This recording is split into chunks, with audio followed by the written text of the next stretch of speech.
Hi there, this is Suzanne Wagner, and welcome to the Numerology Astrology for January 21st, 2018.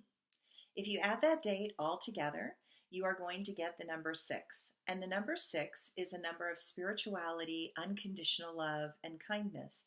It represents the heart chakra. And so there's a day today which you want to step into the deepest place of your heart and move from your deepest spiritual self rather than your mind.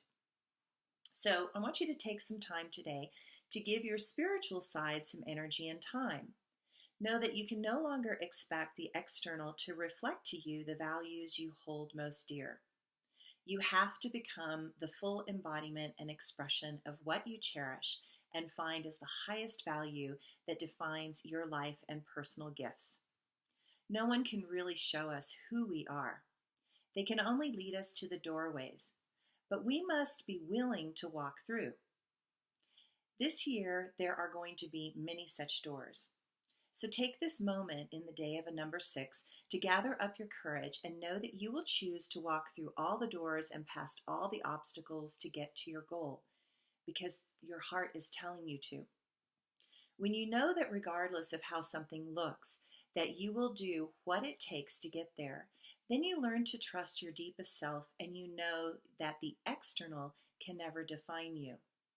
You understand that the projection of another on you has usually nothing to do with you, but everything to do with where they are still blind and attempting to grow. As some of the planets begin to move out of Capricorn and into Aquarius, know some of that stability that has helped you over the past few weeks to feel more grounded is definitely going to shift. Life will become a bit less constant and less practical. Aquarius is a sign of idealism, dreams, and the power and potential of your imagination.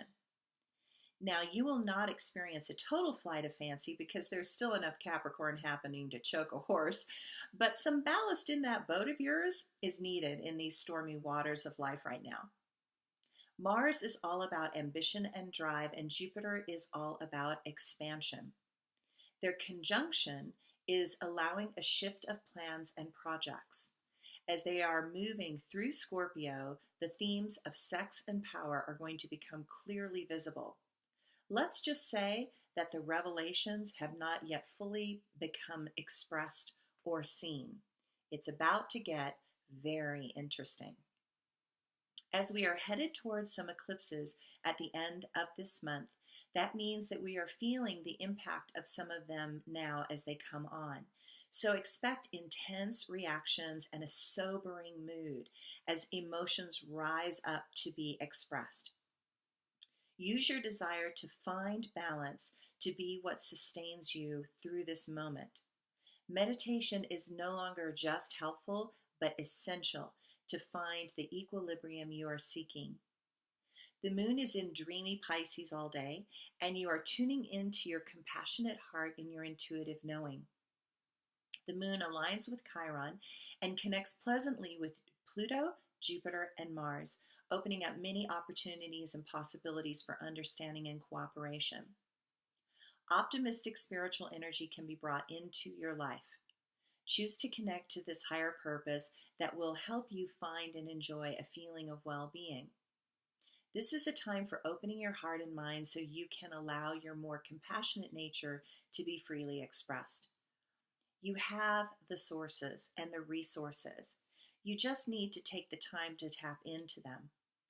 Today is about problem solving and learning new things, teaching and sharing and creating order. Now, the quote that I put today is that I don't believe that there is anything you have done that was really wrong. I believe that you are following a sacred map to uncover your true essence. All those wrong turns were exactly where you needed to go to retrieve your lost selves. All those broken hearts were needed to break down your ego so you could actually find wholeness. Those friendships that meant so much were your spiritual family. They just needed to also do their own karma. They could not walk the total path with you.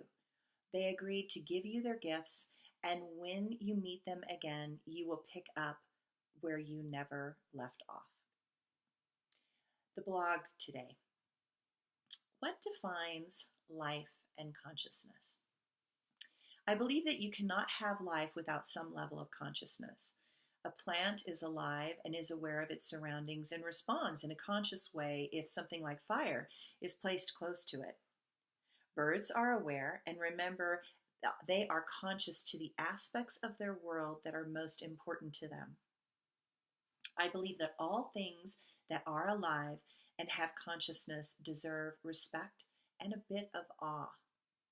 Each life is attuned to a particular frequency and focus that defines its life and its priorities. One is not better than another. All the frequencies are needed to allow a soul's progression in this world journey. You do not just get to be a human life. You have to evolve through many sequences and patterns to be allowed and gifted with this most precious evolution of consciousness and awareness. Now is the moment. So, what defines your life? This moment could be a pinnacle, a choice point. What will you do? Will you collapse and go numb? Or will you take the awareness you have to make a stand and to stand up for the world and all of life? Thanks, everybody. Have a great day.